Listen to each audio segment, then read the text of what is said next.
नमस्कार दोस्तों, कैसे आप सभी। उम्मीद करता हूँ दोस्तों आप सभी स्वस्थ और मंगलमय होंगे।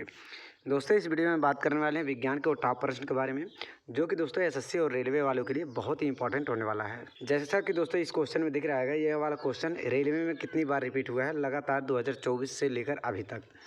बहुत बार रिपीट होने वाले प्रश्न है सर, सभी के सभी प्रश्न हैं। तो दोस्तों वीडियो को पूरा देखिएगा, चैनल को सब्सक्राइब करके वीडियो को लाइक ज़रूर कर लीजिएगा। चलिए क्वेश्चन को शुरू करते हैं। दोस्तों पहला क्वेश्चन है, बोला गया निम्नलिखित में से कौन सा मानव के उत्सर्जन तंत्र से संबंधित गलत तरीके से मेल खाता है। बहुत ही इंपॉर्टेंट क्वेश्चन है दोस्तों। यह आरआरबी रेलवे में 2024 में भी पूछा गया था, 2025 में भी पूछा गया था। बोला गया मूत्र मार्ग कितना होता है, एक जोड़ी होता है। यह गलत तरीके से कौन सा मेल खाता है, तो इसका आंसर हो जाएगा मूत्र मार्ग। मूत्र मार्ग दोस्तों एक जोड़ी नहीं होता, मूत्र मार्ग अपेयर मतलब कोई उसका पेयर नहीं होता है। मूत्र मार्ग केवल एक होता है। मूत्र मार्ग दोस्तों केवल एक होता है, एक। अब बोला गया मूत्राशय, मूत्राशय अयुग्मित मतलब यह भी केवल एक होता है। मूत्रवाहिनी एक जोड़ी होता है। बिल्कुल दोस्तों, मूत्रवाहिनी इधर से भी आता है, इधर से भी आता है, किडनी से लगकर। गुर्दा दोस्तों किडनी दो होता है, एक जोड़ी। एक जोड़ी का मतलब दोस्तों संख्या दो होनी चाहिए। तो गुर्दा दोस्तों एक जोड़ी होता है। मूत्रवाहिनी भी दोस्तों एक जोड़ी होता है। मूत्राशय अयुग्मित मतलब उसका कोई जोड़ा नहीं होता है। अब बोला गया मूत्र मार्ग एक जोड़ी होता है, यह दोस्तों गलत हो जाएगा। तो ऑप्शन नंबर ए इसका सही आंसर हो जाएगा। अब इसको पूर्ण रूप से यहाँ पर दिया गया है, आप लोग देख सकते हैं। बोला गया है यह होता है वृक्क, जिसे किडनी बोला जाता है।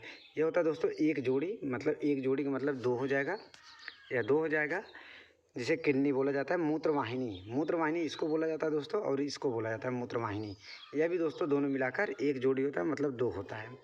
मूत्राशय जहाँ पर पेशाब इकट्ठा होता है शरीर में, मूत्र उसे बोला जाता है मूत्राशय। यह दोस्तों अयुग्मित मतलब केवल सिंगल होता है, अयुग्मित होता है। उसी तरह दोस्तों मूत्र मार्ग, मूत्र मार्ग दोस्तों वह भी एक होता है, सिंगल होता है। इन सभी के बारे में दोस्तों अलग अलग से क्वेश्चन बनता है, ये भी क्वेश्चन याद रखिएगा। बोला गया था दोस्तों, ये क्वेश्चन बना था कि किडनी से दोस्तों मूत्राशय से जुड़ने वाली नली को क्या कहा जाता है। किडनी से मूत्राशय से जोड़ने वाली नली को क्या कहा जाता है। किडनी से मूत्राशय से जोड़ने वाली नली को क्या कहा जाता है, मूत्रवाहिनी। यह क्वेश्चन दोस्तों रेलवे में पूछा गया क्वेश्चन है। आगे बढ़ते हैं, देखिएगा। बोला गया निम्नलिखित में से कौन सी श्रेणियाँ उपभोक्ता की श्रेणी में नहीं आती है। निम्नलिखित में से कौन सी श्रेणियाँ उपभोक्ता की श्रेणी में नहीं आती है। तो इसका आंसर हो जाएगा दोस्तों उत्पादक। उत्पादक हो जाएगा दोस्तों, जो कि बोला गया है उपभोक्ताओं की श्रेणी में नहीं आता है। उत्पादक, ऑप्शन नंबर डी इसका सही आंसर हो जाएगा, उत्पादक। अब दोस्तों बात करेंगे उत्पादक। उत्पादक दोस्तों सनलाइट से दोस्तों अपना भोजन बनाते हैं, सनलाइट से अपना भोजन बनाते हैं। अब यहाँ से दोस्तों कितने ऊर्जा का रूपांतरण होता है उत्पादक में, तो लगभग दोस्तों 1% ऊर्जा का, 1% ऊर्जा का उत्पादक करते हैं। बाकी उत्पादक से दोस्तों जितना ऊर्जा निकलता है वो दोस्तों प्राथमिक उपभोक्ता जो होते हैं, प्राथमिक उपभोक्ता 10% ऊर्जा लेते हैं उत्पादक से। और दोस्तों द्वितीयक उपभोक्ता 10% लेते हैं प्राथमिक उपभोक्ता से। बाकी दोस्तों उत्पादक की बात करें, उत्पादक सनलाइट से 1% ऊर्जा का रूपांतरण करके भोजन का निर्माण करते हैं। इसको याद रखें। यह दोस्तों उत्पादक जो होते हैं 1% ऊर्जा का संचय करते हैं। अब दोस्तों यहाँ पर उसके बारे में पूर्ण रूप से डिटेल में दिया गया है, आप लोग देख सकते हैं। ऊर्जा रूपांतरण प्रक्रिया, ऊर्जा रूपांतरण प्रक्रिया। उत्पादक जो होते हैं, जो स्वपोषी होते हैं, उत्पादक स्वपोषी होते हैं। हरे पौधे सूर्य की प्रकाश ऊर्जा को रासायनिक ऊर्जा या फिर भोजन ग्लूकोज में बदलते हैं। और कितना ऊर्जा लेते हैं दोस्तों, सन से 1%, केवल 1% ऊर्जा लेते हैं। प्राथमिक उपभोक्ता क्या होते हैं, यह उत्पादक से डायरेक्ट जो घास होते हैं, उत्पादक होते हैं, उनको खाते हैं। इनका उदाहरण याद रखिएगा दोस्तों, एग्जाम्पल टिड्डा और दोस्तों हिरण है। टिड्डा और हिरण घास खाते हैं, उसको बोला जाता है प्राथमिक उपभोक्ता। और द्वितीयक उपभोक्ता क्या कहते हैं, ये होता है दोस्तों प्राथमिक उपभोक्ता को खाते हैं। जैसे मेढक हो गए एग्जाम्पल के तौर पे, छोटी मछली हो गई दोस्तों, शेर हो गए, ये सभी दोस्तों हो जाएंगे द्वितीयक उपभोक्ता। तृतीयक उपभोक्ता क्या होते हैं, तृतीयक उपभोक्ता होते हैं शीर्ष मांसाहारी। ये द्वितीयक उपभोक्ता को खाते हैं और खाद्य श्रृंखला के अंत में होते हैं, जैसे सांप और ईगल। दोस्तों यहाँ पर ऊर्जा का रूपांतरण आप लोग देख लीजिएगा। बोला गया सनलाइट से जितना भी एनर्जी आता है, यहाँ से दोस्तों 1% ऊर्जा का रूपांतरण यहाँ पर होता है। यहाँ से होता है दोस्तों 10% ऊर्जा का रूपांतरण। फिर यहाँ से दोस्तों यहाँ तक होता है 10% ऊर्जा का रूपांतरण। यहाँ पर भी दोस्तों 10% ऊर्जा का रूपांतरण होता है। लेकिन दोस्तों उत्पादक केवल 1% ऊर्जा लेता है, सनलाइट से 1% ऊर्जा, इसको याद रखिएगा। बाकी प्राथमिक, द्वितीयक और तृतीय, ये तीनों दोस्तों 10-10% ऊर्जा लेते हैं।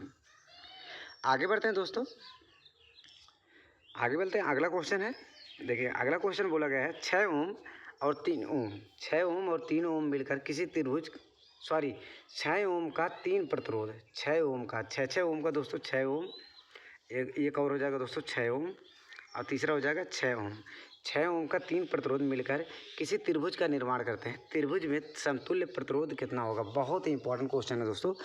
समतुल्य प्रतिरोध पूछा है, त्रिभुज का कितना हो जाएगा? तो त्रिभुज किस तरह से बनेगा दोस्तों? मान लीजिए एक ऐसा हो जाएगा, दूसरा ऐसा हो जाएगा, तीसरा कुछ इस तरह से हो जाएगा। तो ये हो जाएगा दोस्तों 6 ओम, यह भी हो जाएगा 6 ओम, यह भी हो जाएगा दोस्तों 6 ओम। अब समतुल्य प्रतिरोध की बात करेंगे दोस्तों, तो यहाँ से पॉइंट यहाँ से देखिएगा,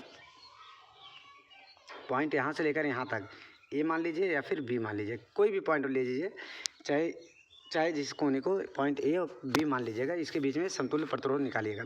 तो ये देखिएगा दोस्तों, यह दोनों हो जाएगा श्रेणी क्रम में, तो 6 + 6 यह हो जाएगा दोस्तों 12। अब 12 और दोस्तों यहाँ पर 6, 12 और 6 को समांतर क्रम में है, तो इसको निकालेंगे 1/12 + 1/6 1/r बराबर, समतुल्य प्रतिरोध 1/r बराबर। तो इसको निकालेंगे तो ये निकल कर आ जाएगा दोस्तों 12 LCM हो जाएगा 1 + 2, 12/3 हो जाएगा टोटल दोस्तों 4 ओम, टोटल हो जाएगा। ऑप्शन नंबर 20 इसका सही आंसर हो जाएगा, 4 ओम निकल कर आ जाएगा। यह दोस्तों याद रखिएगा, कन्फ्यूज मत होइएगा। 6 ओम का 3 प्रतिरोध मिलकर किसी त्रिभुज का निर्माण करते हैं। त्रिभुज में समतुल्य प्रतिरोध कितना होगा? तो समतुल्य प्रतिरोध निकालेंगे, डायरेक्ट इसको जोड़ मत दीजिएगा, बिल्कुल गलत हो जाएगा। त्रिभुज बना लीजिएगा, यहाँ से आप लोगों को श्रेणी क्रम और समांतर क्रम का पता चल जाएगा, उसके बाद आप लोग सिंपली निकाल लीजिएगा। आगे बढ़ते हैं, देखिएगा अगला क्वेश्चन है, बोला गया हाइड्रा में कली विकास प्रक्रिया के संबंध में कौन सा कथन सत्य है? हाइड्रा में कली विकास प्रक्रिया के संबंध में कौन सा कथन सत्य है? यह दोस्तों बहुत ही इंपॉर्टेंट क्वेश्चन है। हाइड्रा वाला दोस्तों प्रजनन प्रक्रिया लगभग रेलवे का हर एग्जाम में पूछा जाता है, चाहे वो कोई सा भी एग्जाम हो। तो इसका आंसर हो जाएगा दोस्तों, हाइड्रा में कली विकास प्रक्रिया के संबंध में कौन सा कथन सत्य है? ऑप्शन नंबर ए, एक स्थान पर कोशिका विभाजन, बिल्कुल सही बोला गया। ऑप्शन नंबर ए ही इसका सही आंसर हो जाएगा, एक स्थान पर कोशिका का विभाजन होता है। मान लीजिए दोस्तों कोई हाइड्रा है, तो मान लीजिए यहाँ से दोस्तों एक कली जैसा निकलना शुरू हो जाता है, छोटा सा कली जैसा निकलना शुरू हो जाता है, उसके बाद थोड़ा सा बढ़ जाता है, इसी में अटैच होकर दोस्तों बढ़ता है, थोड़ा सा बढ़ जाता है, उसके बाद जब ये परिपक्व हो जाता है, टूटकर अलग हो जाता है, 2 अलग रूप धारण कर लेते हैं, उसी को बोला जाता है बडिंग मेथड या फिर मुकुलन विधि, उसी को बोला जाता है दोस्तों मुकुलन विधि। जैसे इस नीचे एग्जाम्पल के तौर पे समझाया गया है, देखिएगा ये दोस्तों पूरा का पूरा क्या है? हाइड्रा जीव है, पूरा का पूरा हाइड्रा जीव है। यहाँ पर दोस्तों देखिएगा, यहाँ पर एक कली जैसा निकल रहा है, कली एक स्थान पर निकल रहा है कली। अब यह धीरे धीरे दोस्तों बड़ा होकर टूट जाता है, धीरे धीरे या बड़ा होकर टूट जाता है, इसी को बोला जाता है तो बडिंग विधि या फिर मुकुलन विधि। तो क्वेश्चन बनता है दोस्तों, हाइड्रा में प्रजनन किस प्रकार से होता है? हाइड्रा में प्रजनन किस प्रकार से होता है?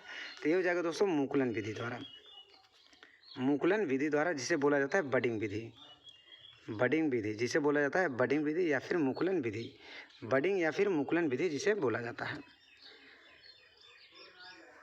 आगे बढ़ते हैं, अगला क्वेश्चन है दोस्तों। और दोस्तों अगर किसी भी क्वेश्चन में डाउट लग रहा हो तो आप लोग कमेंट बॉक्स में ज़रूर पूछ सकते हैं। अगर किसी भी क्वेश्चन में डाउट लग रहा हो तो आप लोग कमेंट बॉक्स में निसंदेह पूछ सकते हैं। और दोस्तों वीडियो को लाइक करना मत भूलिएगा। क्वेश्चन है, किस प्रकार की रासायनिक अपक्रिया में अभिकारकों के बीच आयनों का आदान प्रदान होता है? किस प्रकार की रासायनिक अपक्रिया में अभिकारकों के बीच आयनों का आदान प्रदान होता है? तो इसका आंसर हो जाएगा दोस्तों दोहरी विस्थापन अपक्रिया, double displacement reaction. Option number B इसका सही आंसर हो जाएगा, डबल डिस्प्लेसमेंट रिएक्शन। अब यह क्या होता है दोस्तों, यह अपक्रिया क्या होता है? डबल डिस्प्लेसमेंट दोहरी विस्थापन अपक्रिया क्या होता है? देखिएगा, मान लीजिए दोस्तों कोई रिएक्शन है, एक ए है और दूसरा एक ए बी है, एक यौगिक ए बी है, दूसरा यौगिक है दोस्तों सी और डी। तो रिएक्शन होने के बाद दोस्तों, रिएक्शन होने के बाद क्या बनाते हैं लोग? ये क्या बनाते हैं दोस्तों? ये सी हो जाता है दोस्तों ए के साथ, ए और सी के एक साथ हो जाएंगे दोस्तों, और डी और बी एक साथ हो जाएंगे, डी और बी एक साथ हो जाते हैं। मतलब दोस्तों आयन का, चाहे वो प्लस आयन हो या फिर निगेटिव आयन हो, आयनों का एक्सचेंज करते हैं, आदान और प्रदान करते हैं आयन का, अपने आयन का दोस्तों आदान प्रदान करके अलग यौगिक बना लेते हैं। ए हो जाएगा दोस्तों सी के साथ अटैच हो जाता है डबल डिस्प्लेसमेंट मेथड में, और सी हो जाएगा, डी हो जाएगा दोस्तों बी के साथ अटैच हो जाएगा। इससे दोस्तों दो नए यौगिक का निर्माण होता है। अब इसके बारे में यहाँ पर पूर्ण रूप से डिटेल में दिया गया है, आप लोग देख सकते हैं। बोला गया दोहरी विस्थापन अभिक्रिया क्या होती है? द्वि विस्थापन जिसे डबल डिस्प्लेसमेंट रिएक्शन बोला जाता है में अभिकारकों के बीच आयनों का आदान प्रदान होता है। इस अभिक्रिया में दो नए यौगिक बनते हैं, दो नए यौगिक बनते हैं। इसे दोस्तों मेटाथीसिस बोला जाता है, मेटाथीसिस या फिर आयनिक अभिक्रिया भी बोला जाता है। एग्जाम्पल के तौर पे आप लोग देख सकते हैं, एग्जाम्पल के तौर पे आप लोग देख सकते हैं। आगे बढ़ते हैं दोस्तों। अगला क्वेश्चन है, बोला गया राइजोपस जैसे कवक में विशेष प्रजनन संरचनाएं जो अंकुरित होकर नए जीव बनाती हैं क्या कहलाती हैं? राइजोपस मान लीजिए दोस्तों ये कोई कवक है, राइजोपस एक प्रकार का कवक होता है, तो कुछ इस तरह से वहाँ पर उसके ऊपर ऐसे ऐसे बन जाता है। आप लोग बहुत जूम करके देखेंगे तो ऐसे ऐसे राइजोपस में देखने को मिलेगा, ऐसे ऐसे देखने को मिलेगा। तो उसी को बोला जाता है दोस्तों, उसको क्या बोला जाता है?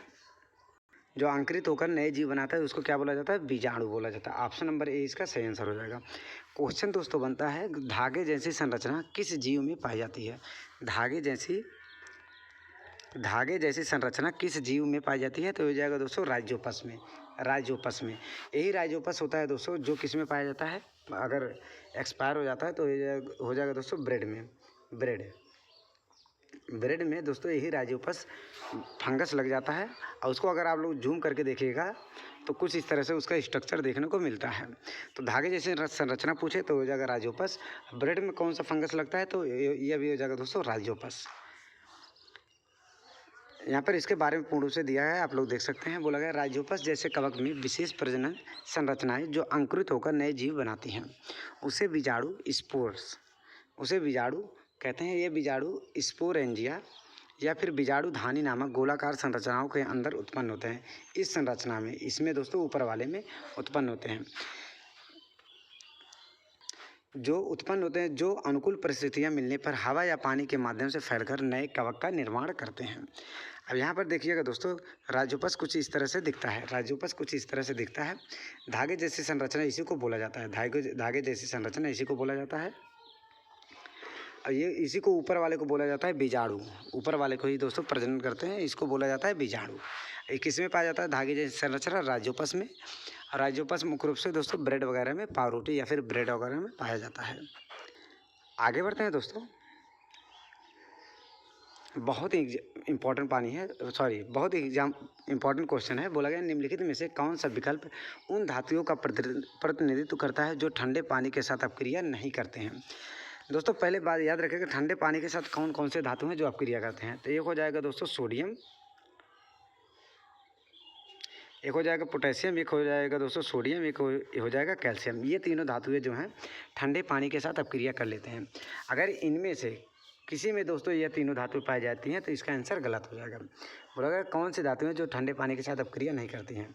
तो पहला ऑप्शन देखिएगा सोडियम और कैल्शियम मिल गया, तो ये दोस्तों आंसर गलत, ऑप्शन गलत हो जाएगा। दूसरे में सोडियम, आयरन और पोटेशियम, सोडियम इसमें भी मिल गया, यह भी दोस्तों एलिमिनेट हो जाएगा। तीसरा सोडियम, इसमें भी सोडियम हो जाएगा, यह भी गलत हो जाएगा। तो आयरन, इसका आंसर हो जाएगा आयरन, जिंक और एल्युमिनियम। ऑप्शन नंबर डी इसका सही आंसर हो जाएगा।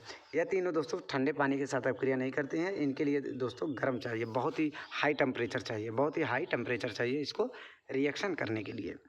तो दोस्तों कौन कौन सी धातु हैं जो ठंडे पानी के साथ अपक्रिया करती हैं? तो ये तीनों हो जाएगा दोस्तों ठंडे पानी के साथ अपक्रिया करती हैं। पोटेशियम, सोडियम और कैल्शियम ठंडे पानी के साथ अपक्रिया करती हैं।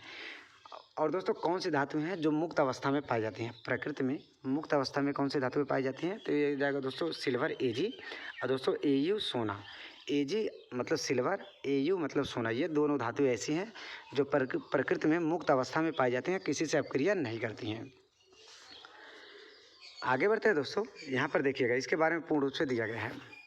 धातुओं की प्रतिक्रियाशीलता श्रृंखला इस प्रकार है, मतलब सबसे ऊपर होता है पोटेशियम, फिर होता है सोडियम, उसके बाद कैल्शियम, फिर उसके बाद मैग्नीशियम, यहाँ पर एरो नहीं लगा है, मैग्नीशियम, फिर एल्युमिनियम, जिंक, आयरन। ये दोस्तों रिएक्शन आप लोग याद रखिएगा, सीरीज आप लोग याद रखिएगा या फिर इसको नोट करके रख लीजिएगा, बहुत इंपॉर्टेंट है। रेलवे में दोस्तों आरआरबी में कोई ऐसा एग्ज़ाम नहीं है जहाँ से इस सीरीज से क्वेश्चन न बनता हो। सभी एग्ज़ाम में दोस्तों इस सीरीज से क्वेश्चन बनता ही बनता है। तो दोस्तों बस आज के लिए इतना ही। उम्मीद करता हूँ दोस्तों वीडियो पसंद आया हो। वीडियो पसंद आया तो दोस्तों चैनल को सब्सक्राइब करके वीडियो को लाइक ज़रूर कर लीजिएगा। मिलते हैं एक और नए वीडियो के साथ, तब तक के लिए दोस्तों धन्यवाद।